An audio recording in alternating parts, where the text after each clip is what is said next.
I had to reconnect using my Boost Mobile hotspot. So, in any case, somebody doesn't like what I'm saying or whatever, I don't know what the deal is.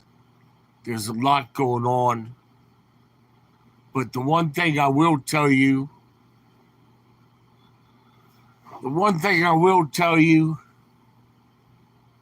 is that the election is not going to make a bit of difference. Not one bit. Boy, this thing is really fighting me tonight. It's really fighting me. I just lost the main channel. I'm on the backup channel. And I guess what I got to do, I got to turn off any competing components. So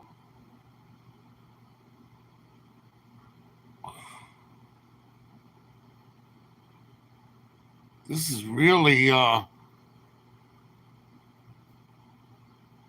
getting to be inconvenient. Sorry for the problems. It's throwing every kind of commercial and obstruction and everything at me that it can. It's throwing it all at me. So I have to go to a backup to the backup. That's wild. I've never had so much interference with my channel as I'm having right now. So I'm not even sure if I'm live or not. So it's wild. It says I'm live. If you're out there, give me a thumbs up, will you? I'm either being shadow banned. Or something. Here we go. Finally found it. I would say this is shadow banning. And it will not open up.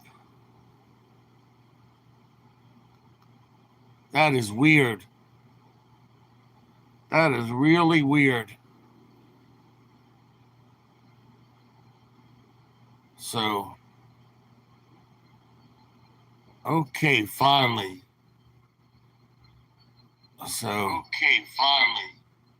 There we go. I must have said something wrong, man. Because right after I said TROMP, man, everything went to hell. What's up, Shadow? What's up, CD? What I wanted to say real quick is something that I have not heard anybody else say, and that was that when 45 got SHOT, he was very smart because they wanted to lie him down, and take him out on a gurney or a stretcher. At the point where they laid him down after you just saw him get SHOT, that he doesn't know who his friends are or who his enemies are, but he was very smart. He wanted to stay in the public eye. So he said, no, I'll stand up and walk out. If he had laid down, somebody, from the other side behind that podium could have put their hand over his nose and his mouth and finished him off, and nobody would have known the better. They would have thought, well, the uh, the uh, the round got him. You know, the bullet got him. But he was smart. He was smart. He said, "No, I'm going to walk out. He's going to stay in the public's eye, and that way, he's actually going to be safer." And the one girl who was with the SS supposed to protect him when the stuff hit the fan, she actually crouched down behind him instead of doing her job and protecting him. If you watch the video of the attack on Ronald Reagan, when Hinckley went after Reagan, the Secret Service put their bodies all around Reagan, not like this girl that cowered down. And one of the Secret Service men up on the roof that was supposed to take out the bad guy, he was hunkered down too, you know, waiting for everything to be over before he returned fire. There's a whole bunch of stuff going on here. This I believe is every bit as big as the JFK, you know, SHOOTING. You can't convince me otherwise. They had no drone over top. They had no coverage, and they said they had no coverage of the other building because it was private property. A cop went up on the roof and confronted the guy before he started, and it says that the guy pointed his rifle at the cop, so the cop backed down. Apparently, the cop didn't call anybody. Why, if you're a cop, would you go up when everybody's saying there's a person on the roof with a GUN? Why would you go up on that roof unarmed? And so they're saying that the fact that the cop was on the roof might have kept the Secret Service from capping the bad guy, you know, worrying about whether they were going to hit the cop, and the confusion over who's the good guy and who's the bad guy and all that other stuff. So they waited 3 minutes. Well, regardless if there's confusion, they should have had the president off that podium in those 3 minutes rather than letting him go on, you know. But I believe that we truly have the Manchurian candidate in our administration right now. He already said that there needed to be a target on 45.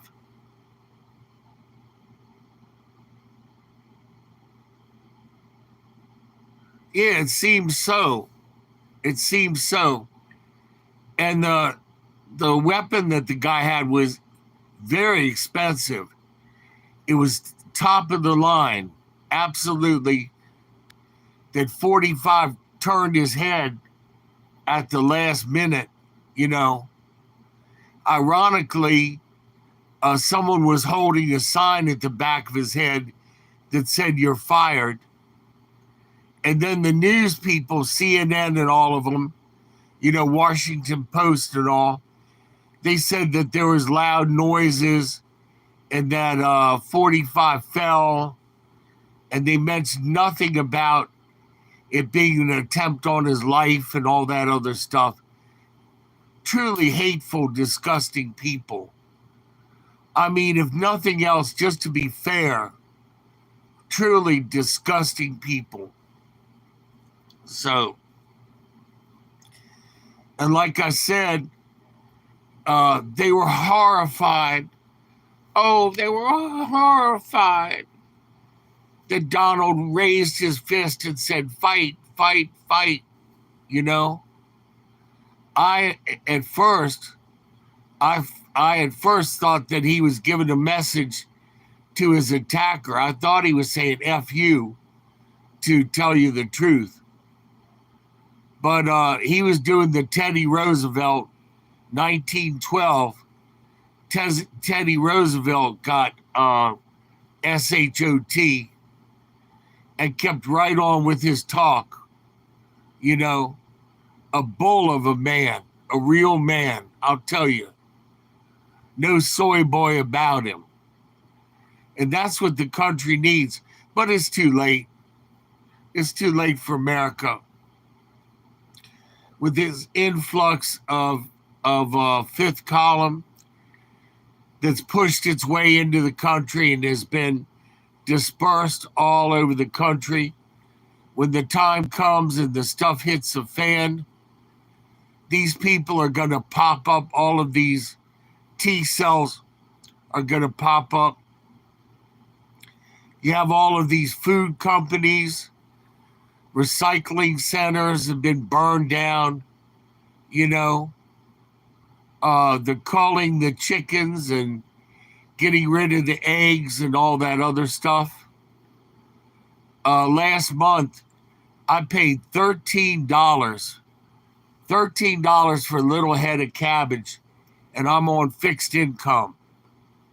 And I measure my food. I measure my coffee.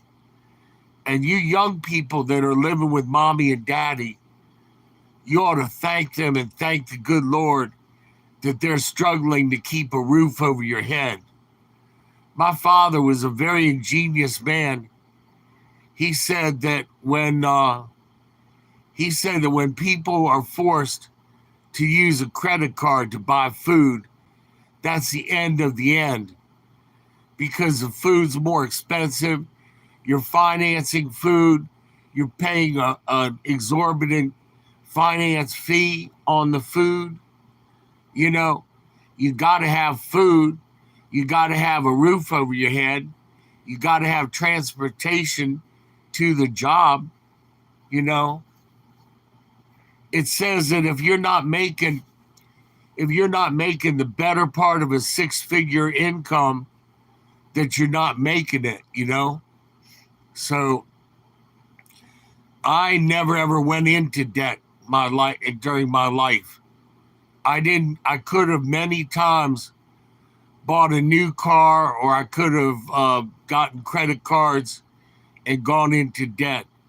I always used a very old system. When I got paid, I put either a $20 bill or a $50 bill in a coffee can in plain sight in my kitchen, and my landlord was stealing from me, and I knew he was stealing from me because as a what do you call it when you're trying to keep somebody off the scent? You put something someplace else. I don't know the English word for that, but in any case, I would put a $5 bill in top of my dresser drawer, and sure enough, it would be stolen the next day. And then I caught my landlord one day. I decided to park my car down the street, and I'm in my bedroom. I hear the front door unlock, and in comes my landlord, and he goes, "Oh, you're here." I said, "Yes, I'm here. I parked the car down the block so you wouldn't see it, because my neighbors have told me that you're coming into my apartment." I knew he was coming into my apartment because he was piddling on the toilet seat and too lazy to wipe it off. I'm very fastidious, and I always close the lid in the city on the toilet, because in Washington or in Baltimore, you can get a rat swim up through the toilet and come right out of the toilet into your apartment. So I always had one of those Clorox tablets in the toilet with the seat closed. And when I come home and the lid is up and there's piddle on the seat, and it's not my piddle, you know. The guy was foul. He was a foul slumlord, dishonest. in every way. His son is a cop, and he would drive around with beer in his car, drinking beer. Well, it was his son's car. And he said, well, his son was a cop, so he didn't have to worry about driving around drinking beer. And for some reason, it gets me that the drinkers always got a great big car that they hit some innocent housewife with. You know, the housewife will have a little minivan, and the drunk guy will have, you know, a Cadillac Eldorado or a great big huge pickup truck, an Avalanche or something, and just pour down on the lady and her family. I was in traffic in oh gosh, it was Route 28 around the turn, the roundabout, whatever they call it, and down by Old Powder Mill Road, Gunpowder Road, and a person next to me was smoking crack in their car, little pipe, blowing the smoke out through a crack in the window, high as a kite. I called 911, and they said, well, describe the person, describe the car. And then as, you know, they're making me say what color shirt he has and all this. I said, the guy's going to KILL somebody, and then you all will be happy, you know, and you'll do your job after the fact. But you're asking me all these questions, and then they come back and they say, well, you know, according to where you are now, he's crossed the county line, and they can't do anything about it. And I had to call back 911. I said, that's ridiculous. You can't transfer me to the other jurisdiction, and you're going to have me call back and go through all of this all over again while the guy's driving high as a kite, you know? So that's why you need to have your self-defense plan and all that, because it's easier for the blue to show up after everything has already happened and to put some yellow tape around, you know, draw a little chalk on the ground, and that be that, you know, while it's safe. I know they don't like to come into my neighborhood. I used to be a supporter, send money to them every month, you know, for their police fund. And when I worked at the front desk at the hotel, a man came in, he was having a hard time breathing. And so I took his pulse and everything, concluded he was in tachycardia. I called 911. They sent a police officer first, and the officer took the oxygen away that I had given the man. And I said, officer, I used to work in the nursing home. I gave the man the oxygen. He can't breathe. What's up, Maria? And so the cop took the oxygen away. He said the ambulance will be here in 5 minutes. I said, officer, the man can't breathe. I said, could you go 5 minutes without being able to breathe? So that was a real turnoff, you know, because the cruelty of the officer and the way he was so threatening to me, you know, if I interfered. I said, well, officer, I'm trained. I used to work in the nursing home. The man's in tachycardia is why he can't breathe. I've taken his pulse. I've given him oxygen. Oxygen doesn't count as medicine technically. You know, there's no reason to not give the man oxygen. Certainly you wouldn't give him anything to eat or to drink in case he would aspirate that. But oxygen is different. And the officer says, no, the ambulance is coming in 5 minutes. He's got to wait. And I'm like, how is he going to wait if he can't breathe? That doesn't even make any sense. And then he got all threatening with me. You know, he's like, well, things can get worse if you insist on interfering. I said, interfering? The man came to my hotel and stumbled into my lobby and asked me for help because he can't breathe. How is that I'm interfering with anything? You all are the ones that came onto my property, you know, when I was already taking care of the guy. So very nasty, arrogant officer. I was very surprised at the way that he came at me. So, Maria, I'm going to make you a moderator. As moderator. All right. So Maria is my moderator. But recapping what I was saying, when Donald Trump got SHOT, they were like, lie down, sir, and we'll get you out of here. He was smart. Because, see, if he just got SHOT and there's blood everywhere, and then they laid him down out of sight, he doesn't know who his friends are and who still wants to KILL him. So at that point, if he had gotten out of the sight of the public and they laid him down on a stretcher, they could have put their hand over his nose and his mouth and finished him off and choked him out.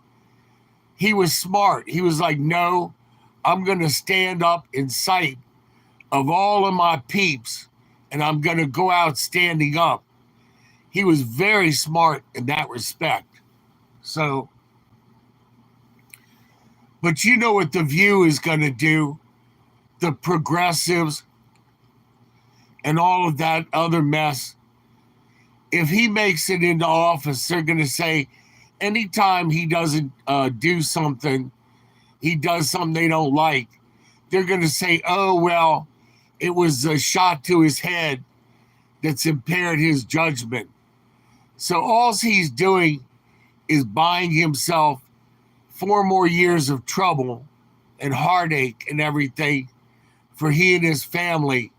You know, it's time to look up, fam, and to focus on Jesus, because this country is not going back to the way it was. It can't go back. You know, it used to be to buy a calf, they spent, you know, like $80 on a calf, cattleman. Now it's upwards of $1,000 to buy a calf and raise it, and the expense and everything. You can't get water. It's hard to get food. It's expensive, you know, and then you can't resell the calf for enough meat to pay for the expense. So the cattle industry is fading away. Automobiles fading away. They want to feed people crickets and cockroach milk. And kudos to the little boy from Australia. They were giving he and his classmates cricket chips. And all the kids were like, boy, these are great.